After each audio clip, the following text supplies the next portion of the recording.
Marriage should never be about nitpicking what is wrong in your spouse, but a reflection of you and what you need to work on. You have to be able to forgive them in those situations when they make mistakes. Hey everyone, welcome back to my channel.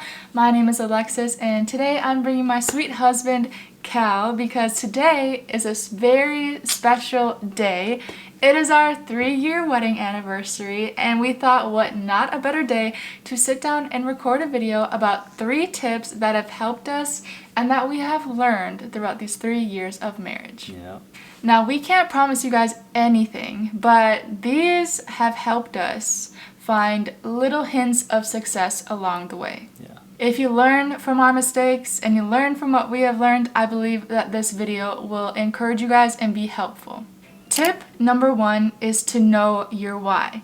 Why did you guys get into this union in the first place? If you think of any good business, they always have a mission statement. And in that mission statement, they stick to that, whether they're on the highest high or the lowest low. Also, their mission statement may twist a little bit, it may shift a little bit, but it always has a solid foundation of why you started that business. So if you apply that to marriage, you need to know why you guys got married. And this is critical. Every year, you guys can reassess your mission statement, but it should always stay aligned to the principles that you stuck with when you guys got married. Yeah. We believe that every marriage has a purpose. Our purpose in marriage may not be the same as your purpose in marriage, but that is up to you guys to find your purpose and discover why. Yeah. Yes, guys, I can't stress it enough. You need to know why you are married, because that's the why that's going to help you stay in that marriage for as long as possible. You know, a lot of times people meet for some shallow reasons, right? Maybe it's just attraction they meet for, and then a few years later they're done.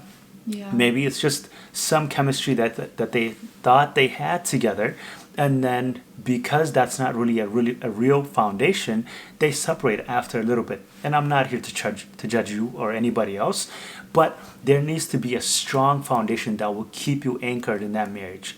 We can't stress it enough. Again, I cannot stress it enough. There needs to be a why. Just because you saw someone beautiful, you can't just go and marry that person, even if you both have the same feelings. Yeah. It's not about feelings. It needs to be logic. It needs to be wisdom.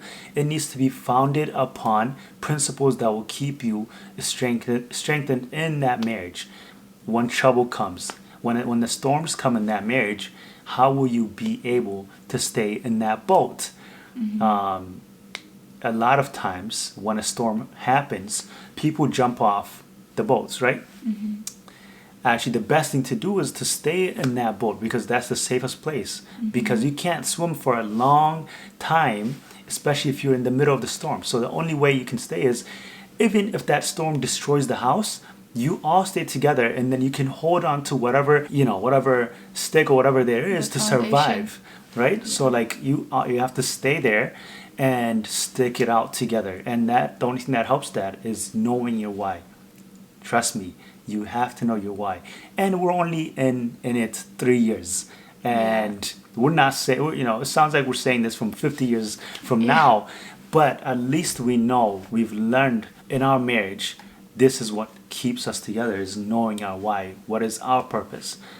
Tip number 2 is to always come back to your honeymoon season. There will be ups and downs in your guys' marriage, but if you can come back to that spark, if you guys can come back to those feelings, those lovey-dovey feelings that you had on your honeymoon, I believe that it will set your guys' marriage up for success. Whether that might be going on dates, getting flowers, figuring out your guys' love language, anything that will bring joy and happiness and love back into your marriage, continue to do those things. Yeah. Some ideas that I can also add into that is, let's say even if you're going through the storm of, financial burdens, whatever it is, you have to keep your mind in check to always just be intentional about the marriage, because, finances are one of the, the main reasons why people separate, right?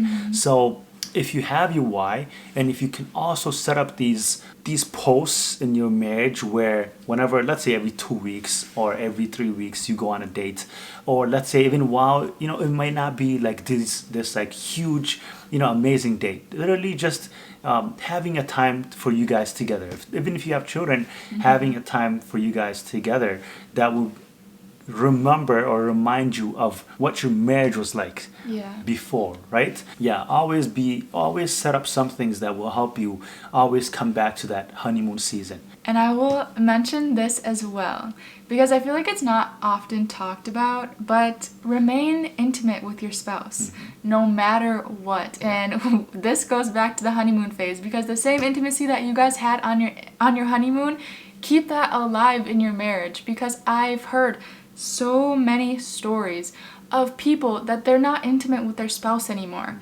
And that crushes a marriage, Like God has set up intimacy to be in marriage and to be fruitful.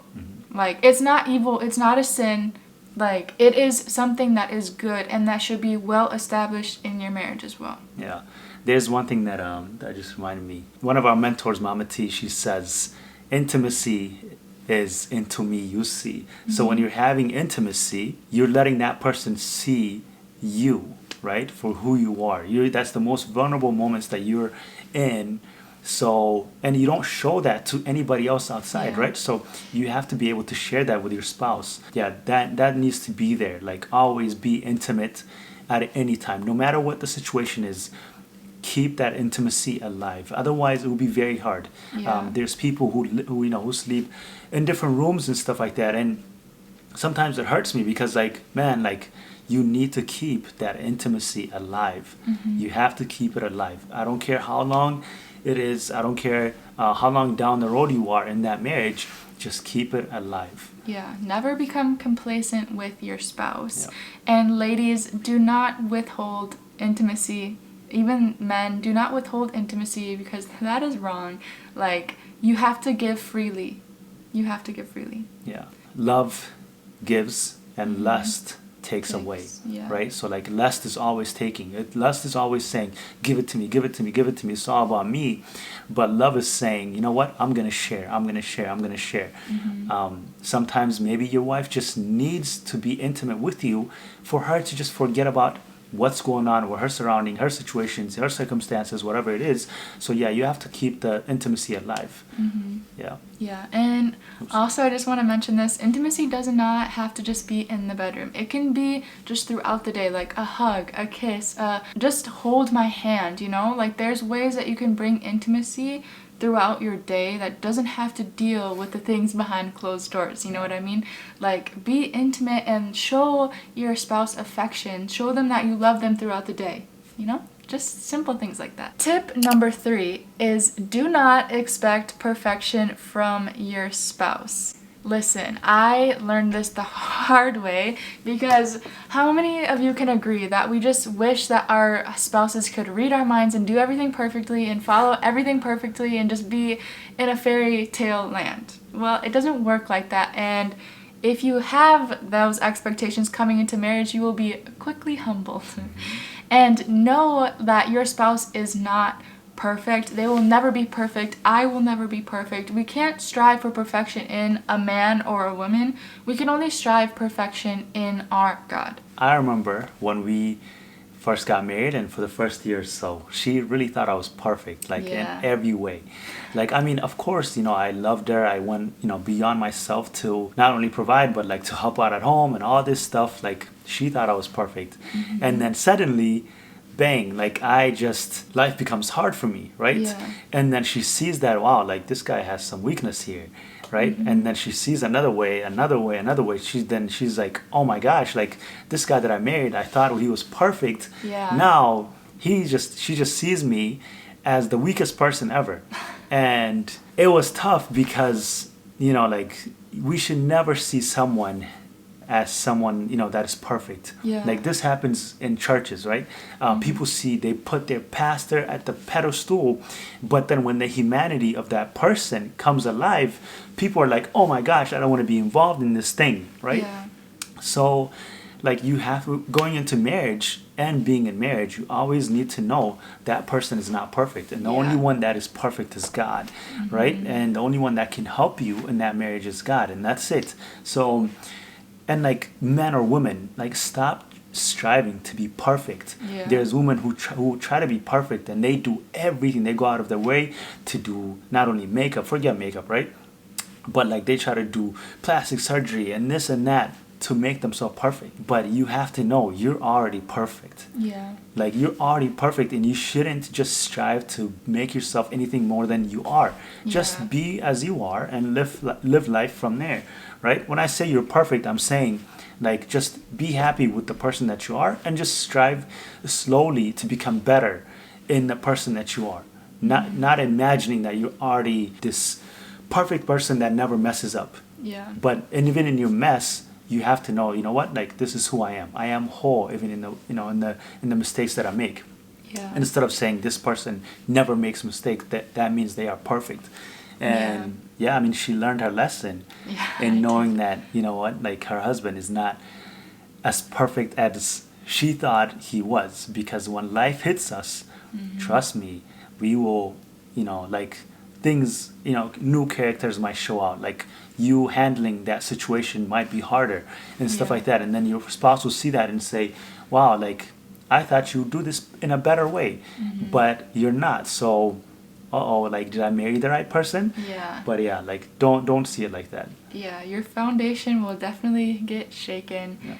And if it is not strong, it will crumble.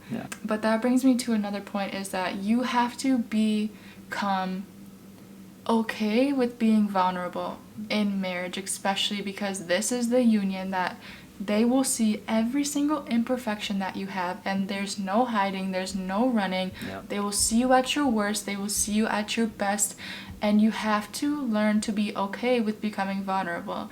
And when we're not okay with this, we can often cover up what we want to hide, and it will eventually unfold, you know, at the end of the day. So learn to sit in that vulnerability, and that is scary for a lot of people. That's scary for us. That's scary as humans to become super vulnerable. But you have to. We always say this, but when we got married, marriage is a mirror. When you look at your spouse, it will reflect every bad thing that is of you, and that it has to come up, and it has to be rooted out, and constantly you need to look at yourself and reevaluate yourself. Marriage should never be about nitpicking what is wrong in your spouse, but a reflection of you and what you need to work on. There's so many times where we can be frustrated with each other, but our frustration is actually never at the person, but it's about what do we need to fix in our own self that is causing us to be frustrated in this way. Because frustration is literally like the shovel of things that need to be uprooted from you.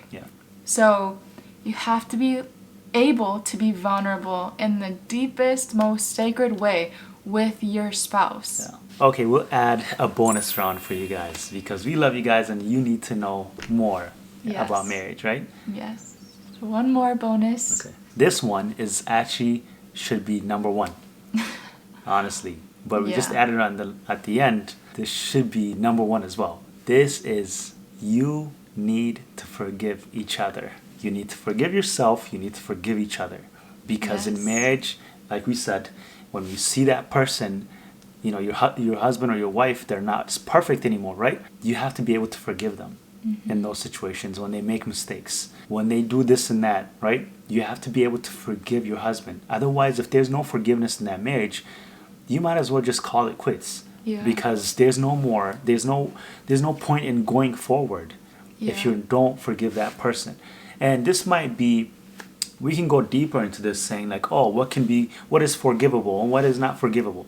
But we're talking about just, you know, it's different when someone commits sexual, sexual stuff with another person outside of marriage, or if that person, or something abuse, or like if that person kills someone else or something like that. Not talking about like that. We're not talking about that. We're just talking about like, you know, they say something bad, or you know, they I'm trying to think, like, what would be good examples? That you tell them to do something, but they don't do it. Yeah, or right? they don't come home on time, or Yeah. maybe they get a little too angry, or maybe they don't put the dishes away in the right spot. Like, Yeah. you can nitpick anything, but it is literally critical to forgive and to move on, not keep going back to that same hurt. You have to move on, because if you do not forgive, bitterness will creep up, resentment will creep up. You will eventually not even want to look at your spouse. Yeah. You can become actually disgusted with your spouse if you do not forgive, and that is a you problem, not a them problem. Yeah.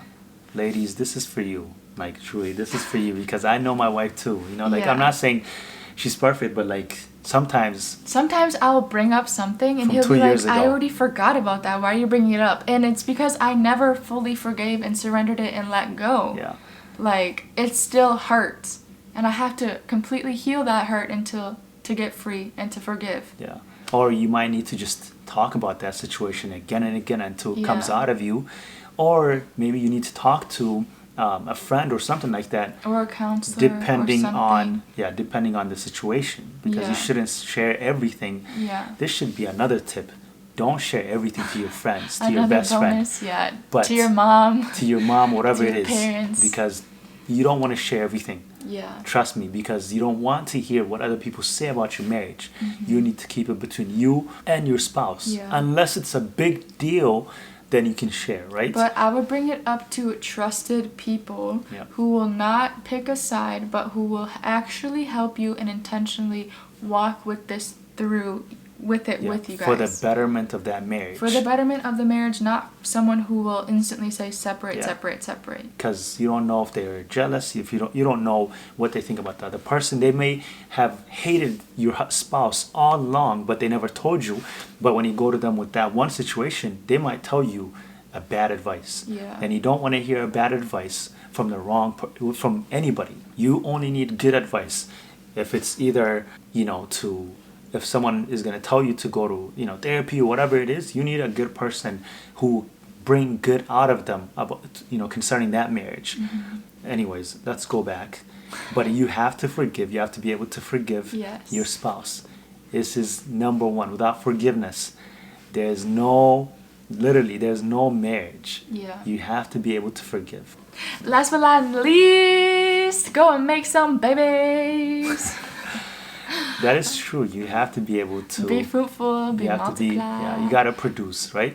You don't want to leave this world empty. Yeah. But you can also be happy with not having kids as well. Yeah. And that's okay. There's a time and a season, but But like, if you can't have babies or whatever it is, pray to God that He'll provide, children. no, if you can't have babies, go to Prophet Lovey, because he will give you some babies. Yes. By the grace of the Lord Jesus Christ. Yeah. But that to say, God, it might happen 10 years from now. Just don't be discouraged about that. But if you are able to have babies, but you're holding yourself back, please, you're messing up. You're wasting your time, because you don't know how long you're going to live, guys. You really don't. Mm-hmm. Like, you have no idea how long you're going to live. So you might as well have someone, an heir to you. You know what? Forget about even like being philosophical, right? Blah, blah, blah, blah, blah. Stop being even not even to be philosophical. Bro, it's so beautiful to have someone that looks like you in the house. Yeah. Like, especially when you have boys and girls, oh my gosh. Like, there's one of you and one of her, right? Yeah. Or even if it's just girls, all girls, it doesn't matter. Yeah. Literally, do you have 3 or 2 beautiful, like mini wifey, like, mini mommy, like literally, Yeah. like just there, you see your wife and you're like, wow, you're so happy that you have been little girls in the house that you can raise Yeah. for that future generation. That's amazing. Yeah. you guys. Children are a blessing, not a burden, Yeah, for sure. they are a blessing. Add a new level to your marriage that just makes everything a little bit sweeter. They might seem a burden Yeah. for a certain while. And it is challenging, not Very. gonna lie. It requires a lot from you. But you will never regret having You will children. never regret, no. Anyways, we love you guys. We hope these tips encouraged you and help you take everything what we said with a grain of salt and apply what works for you. And we want to preface this again. We are not talking about an abusive relationship or sexual, abusive, or emotional, or whatever the case may be, if you are in that type of relationship, go and seek counsel, go and seek help, and go and seek refuge, because you do not deserve to be in that. But we are talking just from like a healthy marriage perspective where none of that stuff is going on. But anyways, we love you guys. We are going to go enjoy the rest of the day and celebrate our anniversary. You know what it is. Yeah.